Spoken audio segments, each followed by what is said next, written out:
Ni Ralph, ha? Kung kailangan ng drink si Ralph, kung kailangan ni Ralph ng kanin, ikaw. Umber. Or ay, mama, kasi kung plus R is extra rice. Ralph. I'll reduce. Order. Tayo. Si River yan, runner. Si River. Kailangan kita focus kasi ano kasi yung ticket na yun, bro. Saan si Charlie? Charlie, last. Tsaka Kira. Charlie and Kira, last.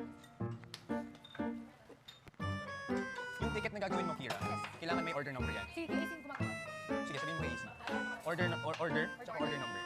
Order number and then order. Okay, tapos ikaw, i-write mo dyan. Alright, order. Okay. Bibigay mo kay Charlie para i-write mo, right? Okay. After ibigay sa'yo, Josh, kailangan mo kunin yung ticket na yun para pagdating sa storage room, ilalagay mo sa baba. For example, ito yung order number 1, beef Paris. Ilalagay mo sa baba. Gusto mo per order, iba-ibang kayo, ayaw mo. Wag bro, sama-sama. Pero yun yung challenge sa'yo. So kailangan itong order na to, bang. Order number 1, beef Paris. Pag may tukwa natin ng paraan kung paano hindi lilipad. Kasi pag nilagay mo sa storage room, kailangan rin alam nila kung anong order. Okay, baba na lang. Lagay ka na ng space. Bang. Tapos tali. Tali. Sama yun yung spoon. Okay. Kaya pen. Bibigyan natin. Spoons. Yun, kung sana kung may pwede tayong mag-refill, konti na lang. 41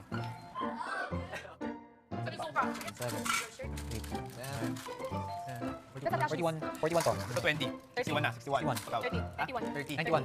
40. Per bag. 100? Hindi naman. Akala ko 5 plus. Whatever. 4, 5, 6 natin. Pero yung soup, Yung pork rolling luna talaga. pakita natin ito kaya lang. Or sabihin natin yung mga or kung ano talaga yung kailangan niya para sa pares. Sa pares walang problema. Okay, so solve tayo doon. Junks. Okay na tayo sa inventory? Yeah. Tara. 163, 163 plus.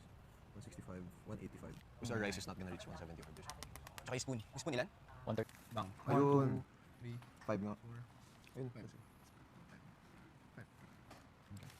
Ilan ba kailangan nila? 5 cube. Or is it gonna be 150 and then 20? Is it 200 plus. 20 something?